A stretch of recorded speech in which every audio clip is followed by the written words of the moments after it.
நாடாளுமன்ற கூட்டத்தொடர் அடுத்த மாதம் தொடங்க உள்ள நிலையில் இதுகுறித்த கூடுதல் தகவல்களை தருகிறார் எமது டெல்லி சிறப்பு செய்தியாளர் சலீம்.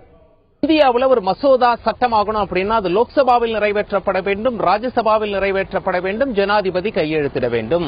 இந்த வாய்ப்பு எப்பொழுது கிடைக்கிறது? நாடாளுமன்றம் கூடும் பொழுது. இந்திய அரசியல் சாசனத்தை பொறுத்தவரை குறைந்தபட்சம் ஒரு வருஷத்துல 2 முறையாவது நாடாளுமன்றம் கூட வேண்டும் அப்படின்னு சொல்றாங்க. நடைமுறையில் ஒரு வருடத்திற்கு இந்திய நாடாளுமன்றம் 3 முறை கூடுகிறது. ஒரு வருஷத்தின் ஆரம்பத்தில் கூடுறதுக்கு பெயர் தான் பட்ஜெட் கூட்டத்தொடர். பட்ஜெட் தாக்கல் பண்றதை நாம பார்த்திருப்போம். பிப்ரவரி இறுதியிலிருந்து மே மாதம் வரைக்கும் நடைபெறும். ஜூலை மாதம் டெல்லியில மழைக்காலம், அப்பொழுது நடைபெறும் கூட்டத்தொடருக்கு பெயர் மழைக்கால கூட்டத்தொடர். ஜூலை 18 ஆரம்பிச்சு ஆகஸ்ட் 12 வரைக்கும் இந்த வருஷம் நடக்குது.